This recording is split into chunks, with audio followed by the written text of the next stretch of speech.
bahwa kita sampaikan kita tidak suka dengan sebuah gaya kepemimpinan yang menjadikan seolah-olah Islam ini sebagai sebuah kambing hitam, sesuatu yang selalu disalahkan. Jadi seolah-olah apapun bisa baik kalau seandainya Anda tidak Islami. Jadi Anda bisa jadi seorang koruptor asal jangan jadi seorang Islami. Anda bisa jadi seseorang yang misalnya contoh tidak setia pada negara asal Anda jangan jadi seorang Islami. Kenapa? Masalah terbesar di Indonesia nggak ada lain cuma satu, Islami, radikal, kadrun dan segala macam. Tapi yang lain nggak jadi masalah.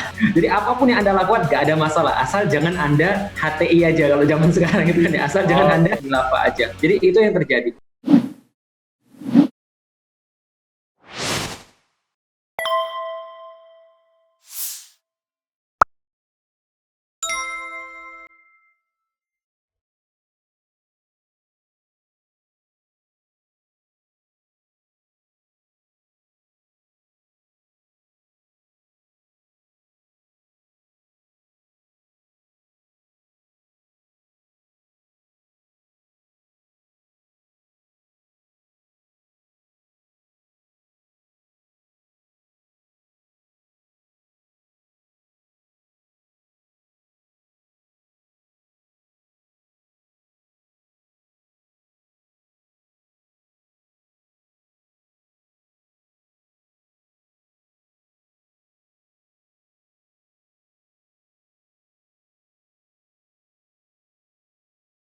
Bahwa saya tuh dakwah dari tahun 2002. Jadi tahun 2002 ketika saya masuk Islam, lalu kemudian memeluk agama yang baru ini, 2002 juga itu saya langsung mulai berdakwah. Nah, 2002 itu sampai di tahun 2015 itu nggak pernah ada satupun sebutan radikal, ada satupun sebutan anti NKRI, ada sebutan ya apapun juga lah seperti yang sekarang, radikal, ekstrim, anti NKRI, anti Pancasila dan segala macamnya itu belum ada semua. Nah, mendadak di tahun 2016 ini mulai muncul sebuah ungkapan-ungkapan bahwa radikalisme, intoleransi, lalu tadi ekstremisme itu mulai muncul seolah-olah ini adalah masalah bernegara yang paling besar. Nah, karena itulah saya juga jadi bingung dan saya kemudian menyampaikan pada waktu itu, kenapa kalau seandainya Felix Xiao itu radikal, kalau Felix Xiao itu adalah intoleran, kenapa tuduhan-tuduhan ini baru muncul ketika tahun 2016? Maka kalau boleh, kemudian waktu itu saya juga menyampaikan ke media, kalau boleh kita lihat berarti ada sesuatu yang berbeda nih di antara 2016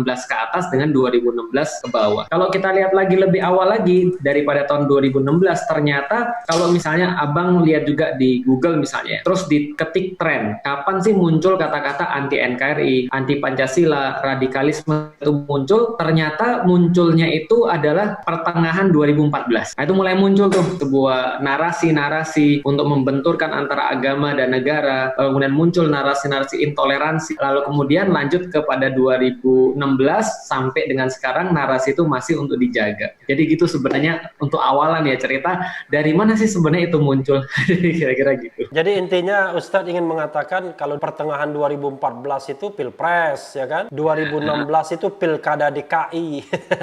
Ya, jadi kira-kira itulah. Artinya ada sangat keterkaitan antara narasi dengan politik yang ingin dibangun. Sebenarnya seperti itu. Banyak yang melihat, banyak yang menilai bahwa Ustadz Felix itu bukan hanya pro ya, tapi berkampanye buat Prabowo di 2014 dan berkampanye buat Anies Baswedan di 2016. Itu ingin dibenarkan atau disangkal, Ustadz? Pertama-tama tidak ada satupun data ataupun tidak ada satupun bukti ataupun bahkan tidak ada satupun narasi yang kemudian pernah saya sampaikan bahwa saya mendukung calon. Bahkan berkali-kali saya sampaikan di Instagram saya sampaikan di Twitter saya pada waktu 2014, lalu kemudian 2019 kemarin itu senantiasa konsisten saya sampaikan bahwa Felix Xiao tidak pernah mendukung nama, tapi Felix Xiao senantiasa mendukung satu narasi atau satu, kalau bahasanya gini, saya selalu mendukung panggung atau memberikan panggung kepada siapapun yang mendukung ide di panggung itu. Maka kita akan menyorot orang itu selama dia ada di panggung itu. Kalau dia kemudian pergi ya sudah, sorotan itu kita selesaikan. Karena yang kita dukung dari dulu adalah ide, adalah sebuah narasi, bukan individu. Karena individu bang itu bisa berubah, tapi nilai ataupun ide itu selamanya akan sama. Namanya membunuh tetap, namanya korupsi tetap boleh. Dan gitu kayaknya misalnya. individunya udah berubah ini sekarang posisinya. Oh iya, individu itu datang dan pergi. Makanya saya nggak pernah nyebut satupun individu dalam apapun yang saya lakukan. Contoh misalnya, yang saya katakan adalah kita perlu pemimpin yang menerapkan syariat Islam misalnya.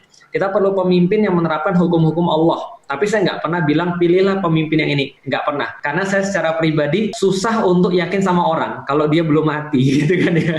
Kalau misalnya dia sudah mati, mungkin ada kebaikan. Karena di dalam Islam kan kita juga begitu. Siratal ladzina an'amta alaihim. Itu adalah kita minta ihdinas siratal mustaqim. Seperti apa jalannya? Seperti jalan orang-orang sudah pernah berlalu. Karena kenapa? Karena yang sudah berlalu itu sudah selamat. Tapi kalau yang belum berlalu, nah ini belum tentu selamat, gitu kan ya. Saya belum tentu selamat, abang belum tentu selamat, apalagi yang lain, kira-kira begitu. Katakanlah tadi kan ide dan narasi ya. Ide dan narasi apa yang Ustadz dukung? Baik, pertama narasi apa yang kita dukung? Tentu saja kalau kita sebagai seorang muslim, ketika saya masuk kepada agama Islam, yang saya lihat Islam itu adalah lebih daripada sekadar agama dalam definisi orang-orang di Indonesia atau dalam pengertian umum orang-orang di Indonesia. Kalau pengertian umum saya ketika saya masih di Palembang, agama itu adalah sekedar ritual. Hanya sekedar bagaimana caranya orang berhubungan dengan Tuhan. Dengan ritual-ritual tertentu, dengan bacaan-bacaan tertentu, dengan gerakan-gerakan tertentu. Itu yang saya pahami tentang agama. Tapi begitu saya masuk Islam, itu segala satu pandangan saya tentang agama itu berubah. Kenapa? Karena ternyata ketika saya masuk Islam, saya mengetahui agama ini adalah bagaimana cara manusia untuk bisa menjalani kehidupannya secara total. Mulai dari urusan politik sampai urusan berkeluarga. Mulai dari masuk WC sampai menentukan bagaimana sumber daya alam. Mulai dari kemudian hukum pernikahan dengan suami istri sampai dengan hukum ekonomi. Semua itu diatur di dalam Islam. Nah, maka saya dari situ menyatakan bahwa loyalitas saya hanya pada ide-ide Islam. Loyalitas saya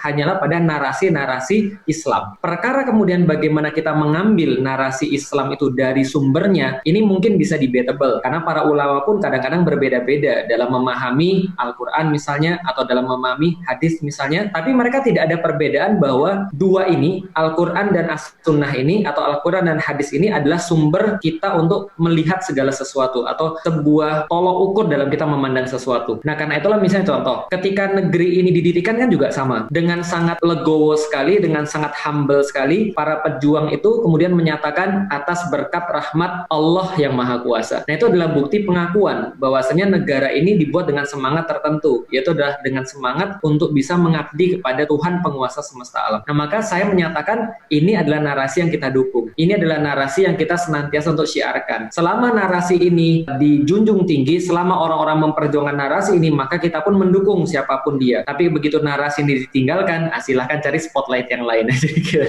Ya, jadi pertanyaan tajamnya, kira-kira kalau mau kita letakkan dalam konteks Pilpres 2014 dan 2019, jadi pasangan mana yang mendukung narasi itu? Kalau saya melihat dua-duanya justru tidak menampakkan keseriusan atau tidak menampakkan kejelasan dari awal tentang apa sih yang sebenarnya mereka inginkan, gitu kan ya. Contoh misalnya, saya ingat sekali waktu itu isu syariat kan dijadikan sebagai sebuah kayak apa ya, sebagai sebuah kelemahan. Maka seolah-olah dibangun sebuah opini kalau satu pasangan tertentu mendukung pada syariat Islam, lantas mereka berarti anti toleransi, kan begitu yang didukung. Jadi sudah diletakkan dulu framingnya. Jadi framingnya adalah kalau kamu Islami berarti kamu nggak bisa untuk menjadi nasionalis. Kalau kamu nasionalis berarti kamu nggak bisa Islami. Jadi kamu harus pilih salah satu.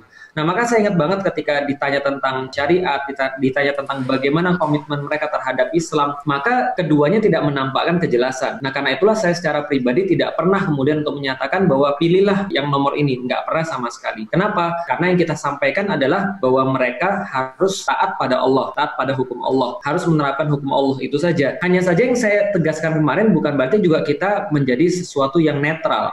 Karena mobil aja kalau netral nggak jalan, maka kita harus menentukan posisi kita di mana. Maka posisi saya sudah jelas bahwa kita sampaikan kita tidak suka dengan sebuah gaya kepemimpinan yang menjadikan seolah-olah Islam ini sebagai sebuah kambing hitam, sesuatu yang selalu disalahkan. Jadi kita nggak suka dengan gaya kepemimpinan yang kayak gini. Atau yang sudah saya sampaikan dari awal 2017, saya kok membaca deradikalisasi itu sama dengan deislamisasi dengan segala macam bukti-bukti yang ada. Maka saya nggak suka dengan gaya kepemimpinan yang kayak begini. Kenapa? Karena mereka seolah-olah menjadikan something to blame adalah Islam. Jadi seolah-olah apapun bisa baik kalau seandainya Anda tidak Islami. Jadi Anda bisa jadi seorang koruptor asal jangan jadi seorang yang Islami. Anda bisa jadi seseorang yang misalnya contoh tidak setia pada negara asal Anda jangan jadi seorang Islami. Kenapa? Masalah terbesar di Indonesia nggak ada lain cuma satu, Islami, radikal, kadrun dan segala macam. Tapi yang lain nggak jadi masalah.